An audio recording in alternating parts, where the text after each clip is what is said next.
Everyone, thank you so much for tuning in today about the 7 lessons I wish I'd learned sooner. Truly, these are 7 lessons I wish I learned in my 20s, even in my teens, and I think they would have changed my life. They would have changed the quality of my relationships. They would have changed my performance at work. They would have changed how quickly I found my purpose. Now, if any of you out there are struggling with making an impact, if you're struggling with your mind, if you're struggling with anxiety or stress, this episode is for you. But before we dive in, I want to ask you a simple request. It would mean the world to me if you would subscribe to this channel. Every single week for years, I've been creating content to serve you, to help you, to support you. And I know that you're the type of person that would love to be a part of this community. When you click subscribe, you're not just subscribing to a channel. You're actually committing to a journey of growth, transformation, and service. And you're allowing me and my team to continue to do this work, which we can't wait to keep giving. So thank you so much. Click that subscribe button. So let's dive straight in. The reason why the lessons I'm about to share with you today are so powerful and so important is that they're often missed. We're taught so many things early in our life that we never use again. Think about the subjects you learned at school. What percentage of the subjects you studied at school do you practically use today? I'm guessing that percentage is quite low. But the skills I'm about to share with you today, if we had learned them that early, they would have benefited us forever. It's incredible to me that no one's sharing these insights, that often we don't hear them as the best pieces of advice. This isn't what we're being told. It's something that you have to read in between the lines to actually extract and implement in your life. I hope you have your notepad out. If you don't worry. We'll be summarizing this as we go along, and you'll be able to come back at any point to grab the insight that you missed. Feel free to pause, play, rewind, fast forward as you will, because I want to make sure that this message lands. The first lesson I wish I'd learned sooner is the less you say, the more your words will matter. I always used to think that the loudest person in a room had the most power, that the person who talked the most had the most control, until I realized the person who spoke the most was the least in control. They were trying to come across as likable. They were trying to be popular. And in that attempt, they were actually making it harder for them to be memorable. It was hard to be interesting for a 30-minute conversation and talk for 20 minutes of it. It was really difficult to be memorable when you said so many things, but no one remembered what you exactly said. It felt really uncomfortable to be quiet, but every time you kept trying to interject and say something, you felt even less confident because you didn't have anything meaningful to say. This principle, this lesson will change your life. The first thing it will do is it will stop you from being anxious in social settings. The number of us that walk into a social setting and try to come off as interesting and important only to leave feeling insignificant and irrelevant to the conversation. If you realize that being silent is not a weakness, being silent is a strength. Why? Because you can listen. It means when you respond, people will also be able to tell that you took in what they say. See, most of us are struggling not because we don't listen, but because we're thinking about what we want to say while we're listening. Because of that, we don't even digest what someone is sharing. So when we open our mouth, that person feels disconnected and distant. So firstly, it will remove that anxiety and nervousness when you're at a party, a social setting, a work event, whatever it may be. The second thing is you get the opportunity to be interested, which is even more important than being interesting. People love to share and answer great questions. When you get good at asking good questions, people feel good. They react in a good way. They appreciate it. Now, most of us, when we ask questions, we ask things like, how was your day? That person has been asked that for so many years in their life that they have a rehearsed, regurgitated answer. Something like good, fine, okay, blah, right? Now, you may be a little more bold and talk about the weather. That's boring too. That person has been asked about the weather for years. Now, you may have heard, let's ask someone what's exciting for them. That can sometimes feel quite challenging for that person. Here's what I'm going to share with you. If you're going to ask something, share your thoughts on it first. Say, I've been watching this really cool TV show. What's your thoughts on it? Have you seen it? They go, no, I haven't seen it. And they say, tell me about it. Now you've actually been asked to share. A lot of us say so much when we're not asked. Unsolicited advice and unsolicited conversation is potentially the hardest to hold someone's attention with. When someone asks you a question and you respond, that keeps their attention. When you talk without letting someone else get involved, we actually lose their attention. The less you say, the more your words will matter. The less you complain, the more people will listen. The less you react, the more control you hold. The less you argue, the more dignity you keep. The less you chase, the more you attract. The less you speak from emotion, the more weight your words carry. The less you overcompensate, the more people understand you.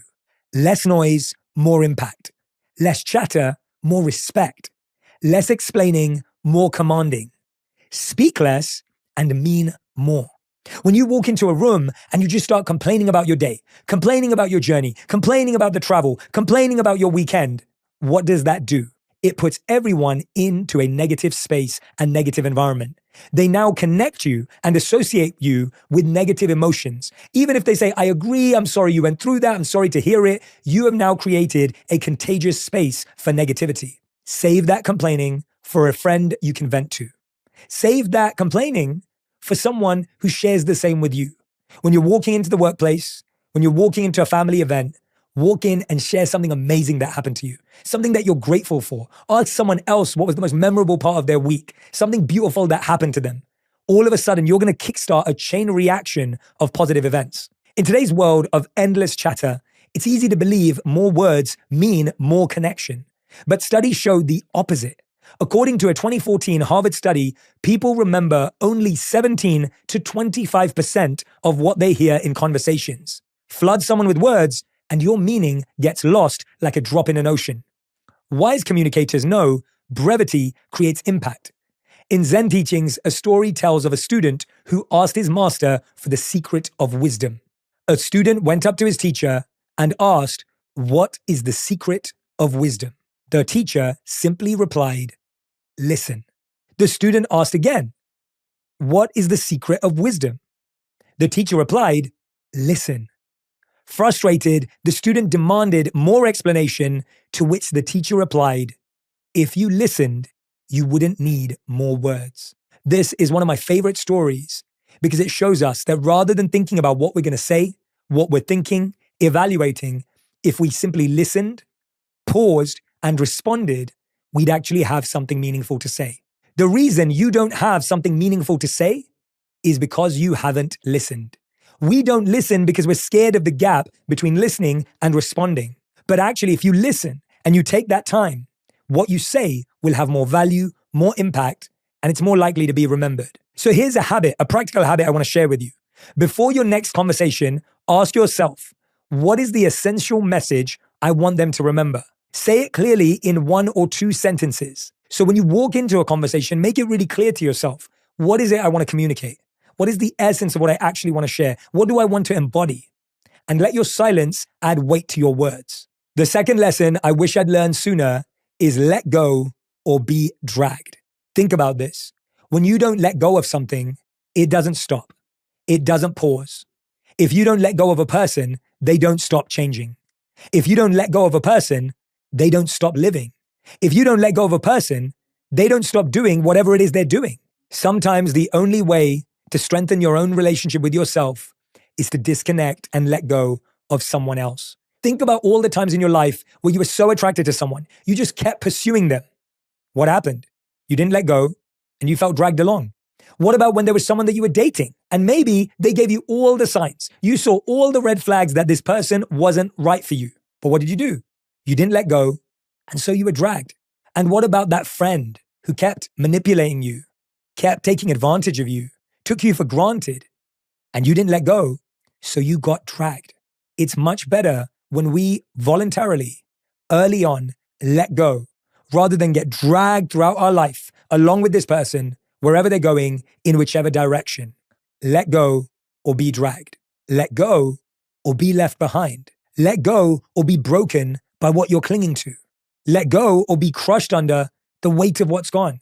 Let go or lose yourself trying to hold what's already slipping away. Let go or stay trapped in a life that no longer fits you. Clutching what hurts you doesn't save you. It sinks you. Clinging to what's over doesn't preserve it. It poisons you. Holding on too long turns love into resentment, hope into suffering, memories into anchors. What you won't release will eventually release you, maybe even brutally. What you won't walk away from will drag you until you can't walk at all. You don't lose by letting go. You lose by refusing to let go.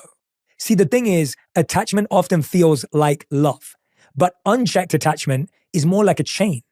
There's even science to back this up. Neuroscience shows that our brains literally rewire around emotional pain. Holding on to resentment, disappointment, or hope for change can activate the same brain regions as physical pain. There's another Zen story that I love. Two monks are walking on a beach. They come across a woman who's actually drowning in the ocean. One monk jumps into the ocean, swims out, picks her up, and brings her back to shore. They make sure she's okay and walk on forward. A few hours later, the other monk asks the monk who jumped into the ocean, "My brother, we're monks. We're not supposed to touch women, let alone carry them. How could you do that?" The other monk replied, "I carried her to safety. I set her down a few hours ago. Why are you still carrying her?" This story beautifully illustrates the idea that the longer you carry something, the more it weighs you down, the more it affects you. And so many of us look at letting go like failure. We look at letting go like we made some mistake. We look at letting go like we're ruining something. But actually letting go can be the best path forward. So here's a really practical step I want to take. Write down one grudge, one disappointment, or fantasy you're clinging to. And then ask yourself this: what would happen if I set it down today? Imagine walking lighter for just 1 hour and act from that place. Do the thought experiment. You don't even have to do it in reality. Just think about it for a moment. If you let it down, if you started applying for new jobs today rather than complaining about your current one, if you started to find new connections and friends instead of comparing your life to your old ones, if you started to allow yourself to let go of the expectations you have of others, who would you be? I promise you the answer is far better than you even imagine. And if you're scared to do it in practice, practice it first in your mind. The third lesson I wish I'd learned sooner was talk about your relationship with the person you're in a relationship with more than you talk to others. I speak to so many people. Now, I know you've done this before, and so have I. We all talk about our relationships with other people. I'm not just talking about romantic relationships, even our friendships. You have a friend over here, you complain about them to this friend over here. You have your partner over here, you compare them to someone else's partner over there. You have an issue with someone over here, you talk about the issue with someone else who's not connected to the issue. Now, I'm not saying don't have friends. I'm not saying don't talk to your family. It's great to get advice from a therapist or a coach or even people in your life. It's about the proportion. 80% of our life should be talking to that person, and 20% is talking to others to get wise counsel, to get advice, to get insights. It's a really healthy thing. The problem is our proportions are the opposite. We may spend 20% speaking to the person we have a relationship with, and that 20% might be filled with arguments, conflict, tension. And then we go and talk about it with someone else who doesn't have the power to solve it. This will change your life. If you started to spend more time talking with the person rather than talking at them, if you could spend more time talking with your partner than talking about your partner, your relationship will change. If you could spend more time talking to your partner than talking about your partner, your relationship will change. If you could spend more time investing in connecting with your partner than connecting with other people talking about your partner, your relationship will change. Talk about your relationship with the person you're in a relationship with, not other people. Talk about your problems with the person you have the problem with, not just other people. Talk about your needs with your partner, not your friends. Talk about your doubts about your relationship with your partner, not in group chats. Talk about your pain with the person you have the pain with, not with outsiders who can't fix it. Nobody else knows your relationship like the two of you do. Nobody else lives it and fights for it like you do. Advice is easy, judgments are cheap, but real change only happens between the two people who are actually in it. When you vent to others instead of speaking to your partner, you build walls instead of bridges. When you gossip about your relationship, you invite people into problems they don't belong to. When you keep taking your issues everywhere apart from the person, you multiply the problem instead of solving it. Connection doesn't grow from side conversations. Trust doesn't grow from silence and resentment. Talk to them, not about them. Now look, I get it. Venting can feel good in the short term. Brain imaging shows that expressing anger activates the brain's reward system. But chronically venting to friends instead of addressing issues directly creates emotional triangulation, a pattern that often worsens problems instead of solving them. There's a Zen story that I love where a man went to many neighbors to complain about his leaky roof. Each of them gave advice. Meanwhile, the leak worsened. Finally, one wise neighbor said, "Talk to your roof." In other words, take action where it matters. It's great to get advice. It's important to have a support system. But don't forget, the number one system is solving it with the person. So here's today's practical habit. If something bothers you about your relationship today, resist the urge to text some random person. Instead, set a time to talk to your partner. Share something you appreciate about them. Share where you want the relationship to go. And then share with kindness, concern, and directness how you want things to change. And most importantly, what you're willing to change. That will change your relationship. Lesson 4, I wish I'd learned sooner, was you understand who someone is when they're stressed, not just when they're at their best. How many times have you met someone and you meet them at their best day? You meet them at their party, you meet them at their event, you meet them when they just got promoted, you meet them when everything's okay, and you literally think, this person's amazing, I love them, right? Now, that's not a bad thing. We all have good and bad days. And I'm not saying to judge people on their bad days instead of their best days. What I'm saying is, you don't really know who someone is until you've seen them on a bad day. You don't really know who someone is until you've seen them in a bad mood. You don't really know who someone is until someone's done something bad to them. It's in those moments that you realize who someone truly is, 360 degrees. So rather than making just snap judgments on when you meet someone in a great mood at a great time, give yourself time to get to know them. Give yourself time to see them in different scenarios. It's also not just about good and bad. It's about seeing who someone is when they're with their family. It's about seeing who someone is when they're with their friends. It's about who seeing someone is with strangers. It's about how someone treats the waiter. It's about how someone treats the doorman. It's about how someone treats the person that they meet on the street. When you've seen someone in all these scenarios, you will have a healthier, deeper, more wholesome understanding of who they truly are. Don't meet someone in one environment and give it this amplified view that you assume that they're that person in every environment. Don't meet someone in one phase or stage of their life and assume they're going to be that in every other stage. See, the mind likes to make it easier. We like to think, oh, I know this person, I understand them. Well, here's the truth. You understand who someone is when they're stressed, not just when they're at their best. You truly understand who someone is when they're overwhelmed. You truly understand who someone is when things don't go their way. You truly understand who someone is when they hear no. You truly understand who someone is when they lose control, not when they have it. Anyone can be kind when they're comfortable. Anyone can be patient when they're winning. Anyone can be loving when everything is easy. But real character shows up when patience runs thin. Real loyalty shows up when you're not popular. Real respect shows up when there's nothing to gain. Watch who blames, watch who lashes out, watch who punishes, and watch who stays gentle. Pressure doesn't create cracks, it exposes where they already were. Pay attention to who someone becomes when the easy parts fall away. That's who they are as well. That's who you're dealing with. That's the truth you can't ignore. I think this is a really hard truth, and we like to think, no, I know them and they're everything. Of course they're everything. But pressure shows us a person. Character isn't revealed when life is easy. It's tested and exposed under pressure. Research from the University of Oregon found that people's true traits emerge under stress much more consistently than in calm conditions. Think about it. Anyone can be kind when things are going well for them. One of my favorite examples of all time is from Wayne Dyer. He says, when you squeeze an orange, what do you get? You get orange juice. You don't get pineapple juice. You don't get coconut water. You get orange juice. Because when something is squeezed, you get what's within it. You get what's inside. Some cracks reveal beauty. Others reveal weakness. Now, the goal isn't to walk away from someone because they struggle with stress. The goal isn't to abandon someone who struggles with challenges or feels overwhelmed. My point is, you just don't really know someone yet. So here's today's challenge and habit, an experiment that I want you to practice. Notice how someone reacts to a small inconvenience, a traffic jam, a late order, a mistake. Are they gentle or harsh with themselves or with you? Are they patient or punishing with themselves and with you? Take note without judgment, but get clarity as to what you're getting involved in. Lesson number 5 that I wish I'd learned sooner is you don't get what you deserve, you get what you accept. We hear this all the time.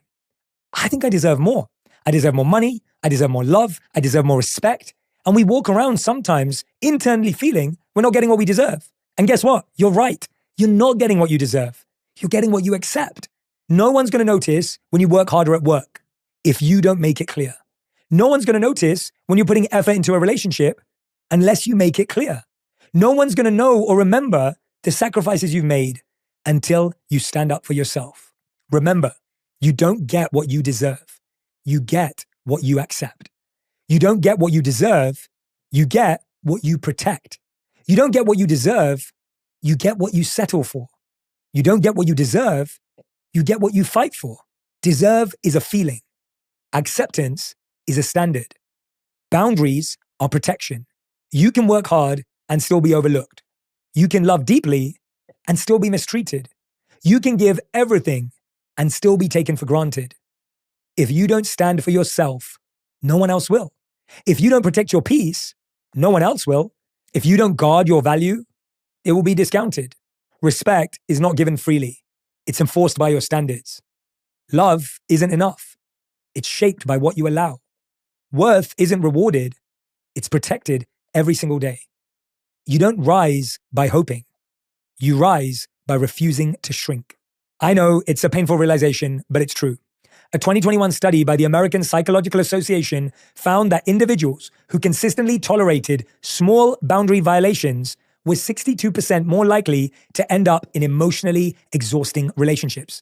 62%. Think about that, right? When we're accepting people breaking our boundaries, people not respecting our worth, we're just taking in whatever it is. You're not going to get what you deserve. At work, at home, wherever. It doesn't work that way. One of my favorite stories about this is a story about a farmer who accepts that a storm will come. He doesn't pray it away or deny it. He just builds stronger walls. In a similar way, accepting less than you need teaches others you will bend until you break. Here's the habit I want to set for you today. Think of one boundary you've been hesitant to enforce. It could be late replies, canceled plans, jokes at your expense. Today, calmly but clearly state your boundary once. First to yourself, and then when you're comfortable, with someone else. Maybe you keep allowing people to cancel plans last minute. Maybe you keep allowing people to get away with saying things about you. Now, here's the thing. The reason why we fail at this is we usually attack people. We don't set a boundary. We attack people. We say, why do you treat me like this? Don't do that. That's not a boundary. A boundary is something you keep as a promise to yourself. If someone does this again, I will not invite them again. If someone talks to me that way again, I will not respond to them. A boundary doesn't mean someone else acts differently. A boundary means you act differently when that person acts the same. You can't change how someone's going to treat you. So you have to set a boundary with yourself for how you'll respond when they treat you that way. If someone's mean to you once more, how are you going to set a boundary for yourself? That's what I want you to focus on. Lesson number 6, I wish I'd learned sooner, is some people love the old version of you because they could control them. This is a really harsh truth. How many times have you ever had someone who's like, oh, I miss the old you. You always had time. What they're saying is you always had time for me. How many times have you had someone say to you, oh my gosh, I loved who you were in like 2022. Like you were so much fun. What are they saying? You were so much fun for me.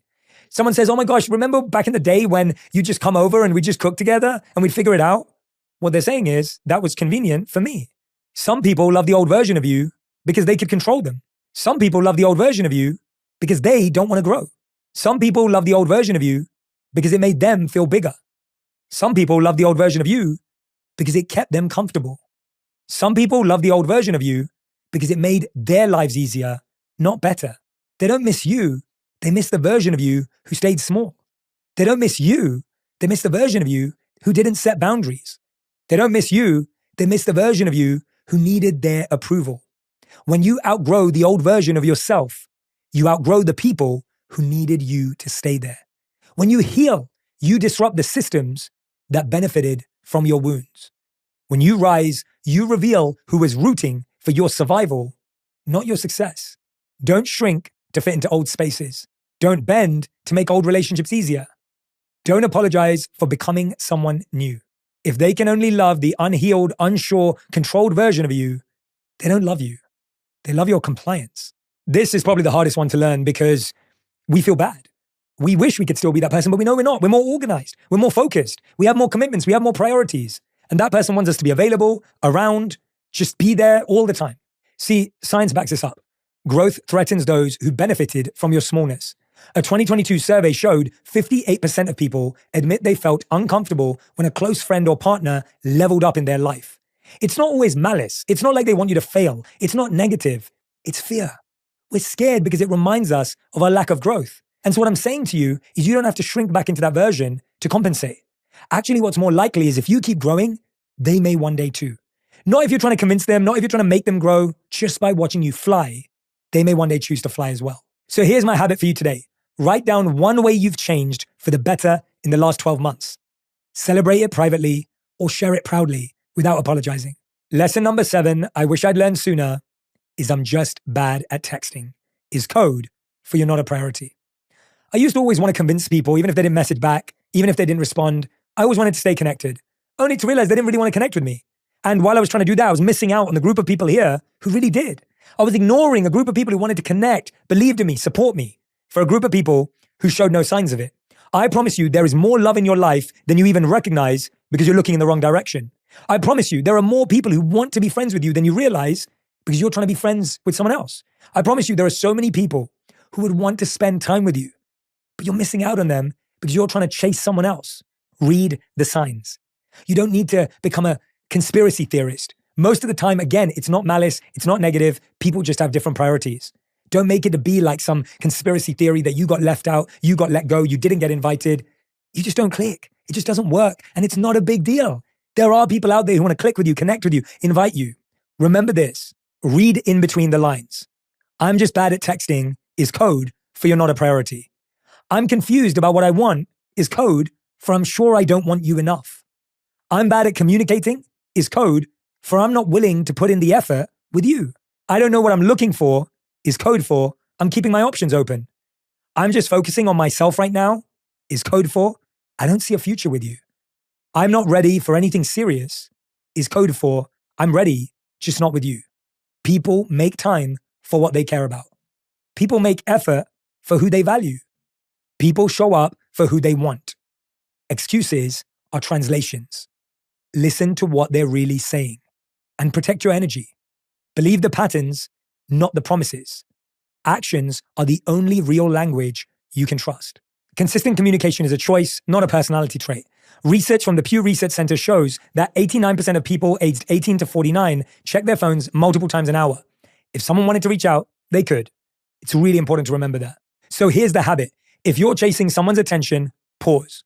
Notice who freely reaches out to you today without prompting and give your energy back in that direction.